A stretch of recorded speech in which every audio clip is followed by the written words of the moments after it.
What's going on, Fight Fam?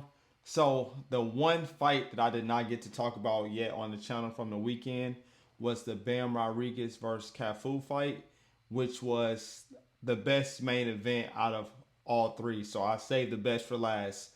Bam Rodriguez, top five pound for pound.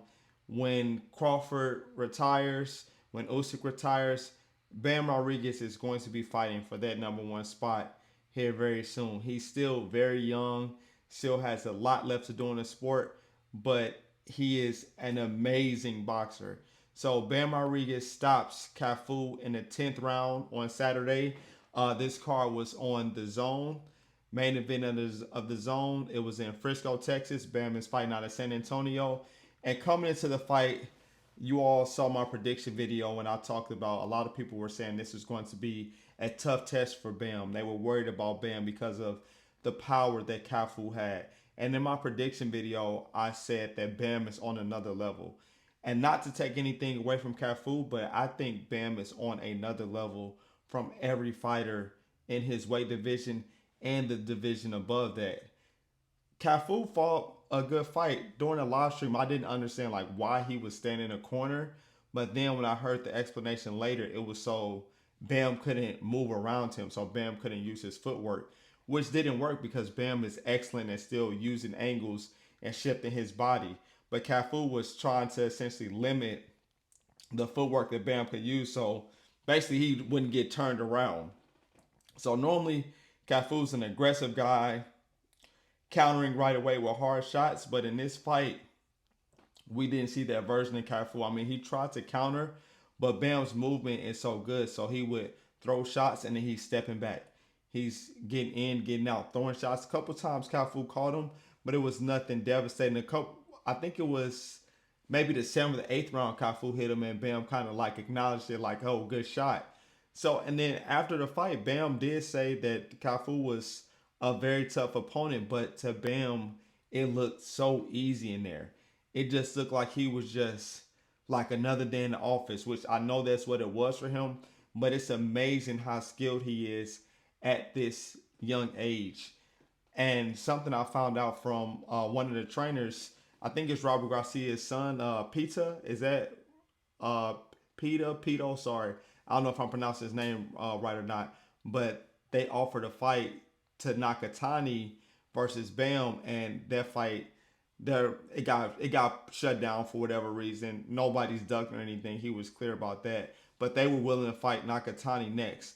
That fight would have been massive.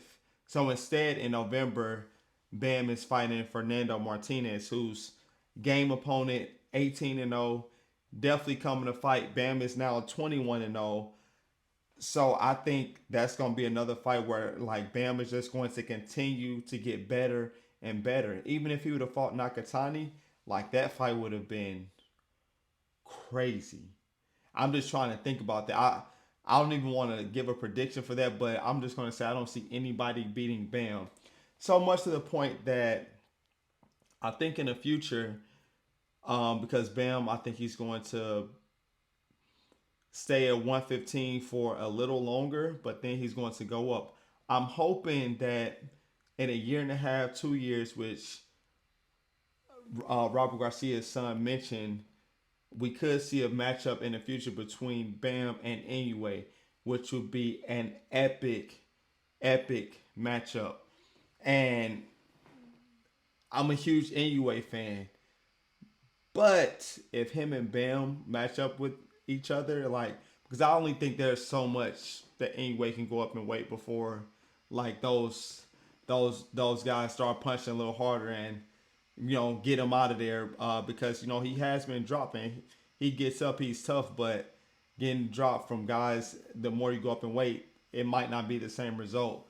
But this might not be a popular opinion, but if Bam and Inuway meet, I'm here saying it now in July 2025. I think Bam Rodriguez will beat Naiwa Inuway. And that's huge because I think Inuway is, I got him number 2 pound for pound. I got Usyk number 1, Inuway number 2. So that's no disrespect to Inuway. That's just how good I think Bam is because I see some weaknesses in Inuway's game where he drops that hand, something that's typically how he gets dropped. Now when he gets dropped, he settles in, gets up, and then destroys his competition. But I don't see any weaknesses in Bam's fight game. If you all see any weaknesses in how Bam fights, please let me know. I'm curious to know. But he's defensively responsible, has great footwork, boxes well, has power. Anyway, I would say anyway it's more explosive. Anyway, I think is probably one of the most explosive guys in boxing. But defensively, he drops that hand because he's willing to go in there and go to war. Now, Bam can do that while still being defensively responsible, and I think that's what will make the difference if him and Anyway were to square off. So yeah, excellent performance by Bam Rodriguez. Robert Garcia is producing another great talent over there at RGBA Academy. Well, A stands for Academy, but at Robert Garcia Boxing Academy, and they're doing an excellent job with the fighters over there. I'm a huge fan. Anytime I see Robert Garcia has brought a guy essentially from like when he was younger up into the professional ranks, those guys tend to do very well. They're very disciplined, fight hard, very well conditioned. So hey, I think Bam Rodriguez is top five pound for pound right now. Let me know if you got him in your top five. Like the video, subscribe to the channel, and I'll catch you on the next one. Peace.